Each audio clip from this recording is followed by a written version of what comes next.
Alright, so this is how to install a Borgeson pressure reducing kit for an LS power steering pump. The reason you'd want to do this is if you're swapping an LS into a car that has a power steering rack. The reason you'd want to do this is because a power steering rack requires less pressure than a regular power steering gearbox like you'd find in a Chevy truck.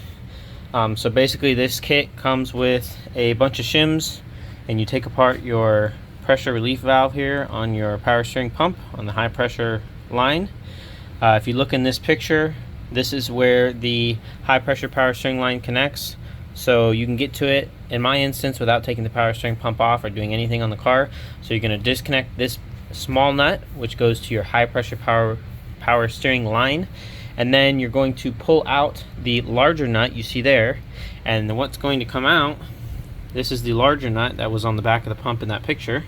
This is going to come out, and you're going to take a little magnet and stick it up in the hole and pull out this valve, and there's a nut on this valve that you're going to pull off, and we're going to put the shims under there. And as you can see here, that's how the high pressure valve comes apart. Shows you where to put the shims, and there is what shims correspond to what pressure. So with no shims, stock pump outputs 1350 psi, and you can bring it all the way down to 700 psi by putting all 5 shims in there. So I'm going to go ahead and pull this apart and show you what it looks like.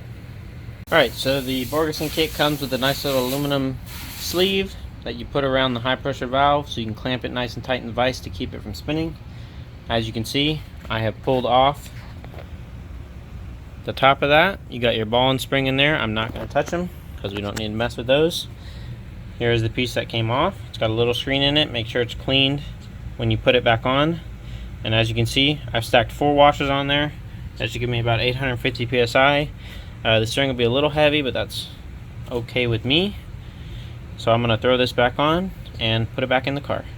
Alright, so we got the valve put back together here, and that is how you lower the pressure of your LS power steering pump for your LS swapped car.